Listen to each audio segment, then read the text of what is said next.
Hi everybody and welcome back to The Snail Patrol by Krista Lacey, and today it's chapter 12. That night, Darren was in a buoyant mood. Stage 1 of Operation Slime had gone as smoothly as a snail up a lollipop. George was already a gibbering wreck, and the best part hadn't even started yet. Darren put his hand in his empty pocket. Soon it would be loaded with 50p coins. He slipped on his parka and hurried to the garage to pick up his trusty slime brush and bucket. He was going to need lots of glop tonight. Good job there were plenty of bananas in the fruit bowl. About 7 o'clock there was a knock on George's door. George opened it a crack. Darren was there.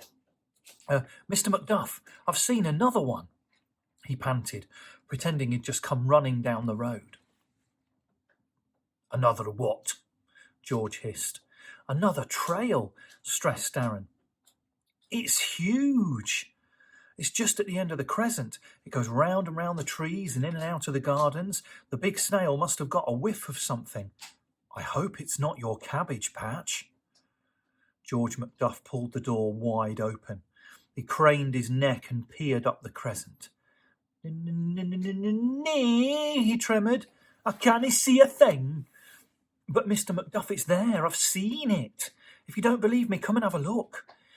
Darren thrust out his arm to point the way. That was the moment disaster struck. Something hit the drive with a gentle splat. Darren and George looked down together. A glob of slime was sitting on the tarmac, a telltale blob of snaily substance. Darren blinked and turned his head to look at his arm. A trickle of gunko was running down his wrist. Drat! How could he have been so stupid? He still had the slime brush in his hand. He muttered, backing off a pace. He switched the brush from one hand to the other and wiped his wrist on the leg of his jeans. I think I ought to go back and keep a lookout. Aye, said George, putting two and two together. Someone should keep a lookout, all right. Darren bit his lip and backpedaled some more. Was it too late to go through with his plan? If you like, I could guard your gate, Mr. Macduff, just in case the cabbage buster comes down the crescent. Aye, said George, stepping forwards, a dark, festering look in his squinty eyes. Maybe you could bash it. Maybe you could trash it.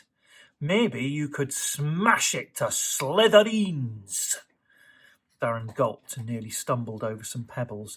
It only costs 50p an hour? Or £1 if I have to do Saturday afternoons? I'll give you 50p an hour! George roared and lowered his head as he charged at Darren like a bony rhino. I'd make sure your cabbages were safe, Darren squeaked, turning and running towards the gate. Get out! Cried George. You're a thief! You're a robber! You're a cheating scoundrel and no mistake! You owe me my snail patrol money, Darren shouted, but he wasn't going to hang around to argue about it. Darren was mad. Hopping mad. He swept into the kitchen like a tidal wave, banged the door shut, stamped his feet, toe-poked the fridge and slumped at the table with his head on his arms. Darren's home, his mother announced gaily, sliding pots into the washing-up bowl. Shut up, said Darren in a muffled voice. So glad to know you still love me, said his mum. Don't go and get yourself settled there, unless by some remarkable chance you want to help me set the table. No, Darren sulked. Worth a try, said his mother. Well, tea won't be ready for another half hour, so go out and terrorise the neighbourhood some more. I'm sure you can think of something to do. There was a pause. Then Darren sat up smartly. I can, he snapped, and dashed out as quickly as he dashed in. Yes, bye, Mum, Mrs. Winterburn sighed, and reached for the bottle of washing up liquid. She squeezed. It sneezed. A bubble popped weakly out of the spout.